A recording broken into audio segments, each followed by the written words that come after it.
Welcome back, everyone. It's really easy to get high quality recordings when you have thousands of dollars of equipment and record in some professional studio space. But for a lot of people, that's just not feasible, especially when you're just starting out.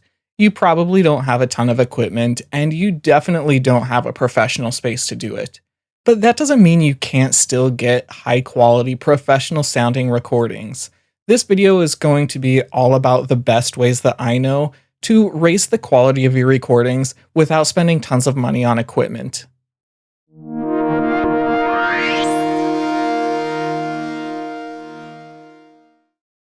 There are 5 things in particular that I've found that are all really simple to do and implement, but all make a really big difference in your recordings.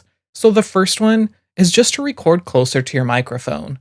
The further you stand from your microphone when recording, the more echo and reverb is going to get into it. If you stand closer to it, it'll create a big difference and cut down on the amount of reflections that you can hear in your recordings.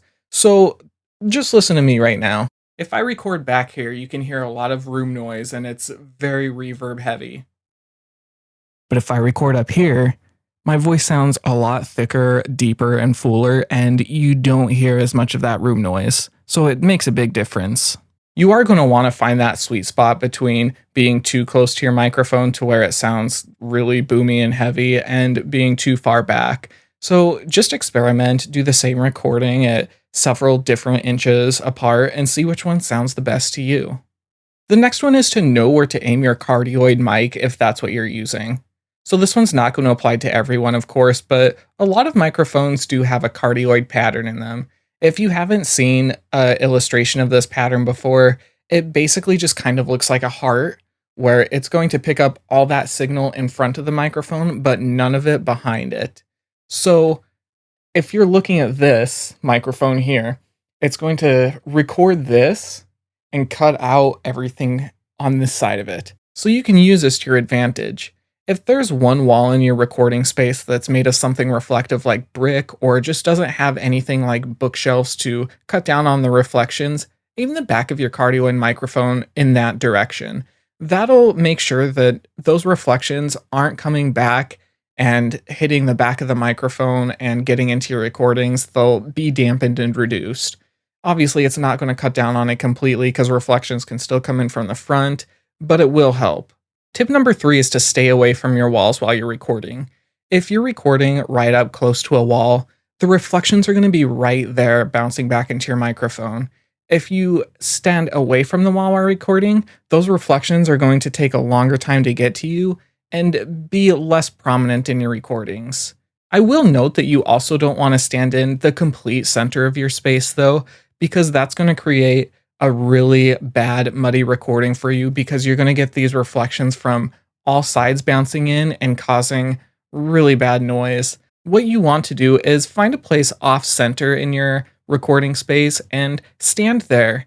And you can do some tests and see which place sounds the best. But you can find the best place that has room for you to record off center. And then I would aim the back of your cardioid microphone if you're using one at the furthest corner of the room from you.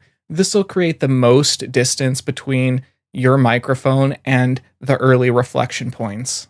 Tip number 4 is going to be to cut out any of that low end rumble by using an EQ. Any EQ is going to have a high pass filter, and what this does is to let all of the high frequencies in your recordings pass through. That's why it's called a high pass filter, and it's going to cut out all that low end. So you can choose which frequencies to leave in and which to cut. So if you have a lot of noise coming in from the street, there's, rumble of cars going by, or, maybe your air conditioning is on in the other room and you can hear that in your recording, put on a high pass filter. Sometimes it's called a low cut filter as well.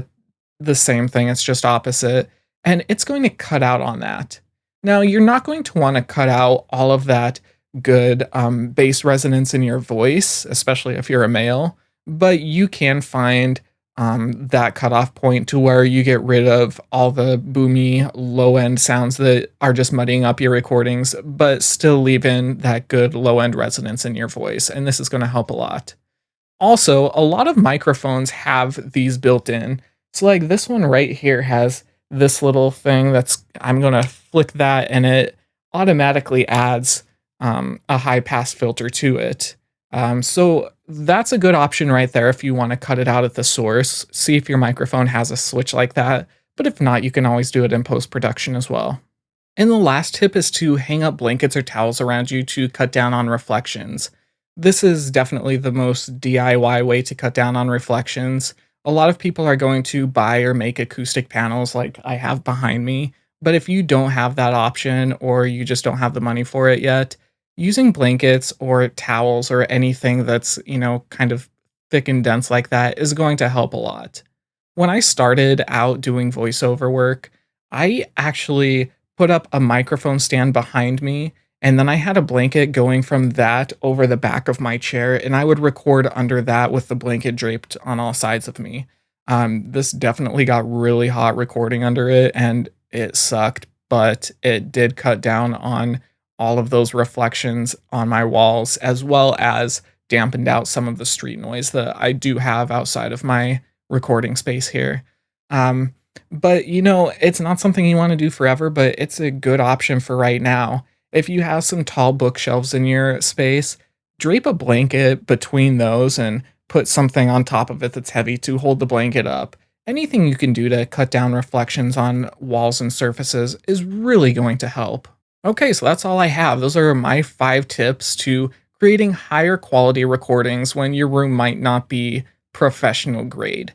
As I said in the beginning, it's really easy to do all this when you have all this equipment and a professional space to do it. But it's a lot harder when you're starting out and you don't know what to do. The good thing about this is that you can get higher quality recordings on your own. And if you learn right now how to do it in a space like this, then you're going to be so much better equipped once you do get that professional equipment and that professional space in the future because you will have all this experience working with nothing. It's going to give you a lot of strong skills that are going to make you an extremely strong producer in the future. So I really urge you to do what you can now to learn and to raise the quality of your recordings. These 5 tips are a good place to start, but obviously there's a lot of options out there. So just keep learning and do your best. And over time, you will hear the difference in the quality of your recordings, and it's really rewarding. So if you liked this video, please like it and subscribe to my channel for more. I post videos all the time. And if you have any questions, comments, or suggestions for future videos, please let me know in the comments and I'll be there to read them and reply to you. Thanks for watching, and I hope to see you again.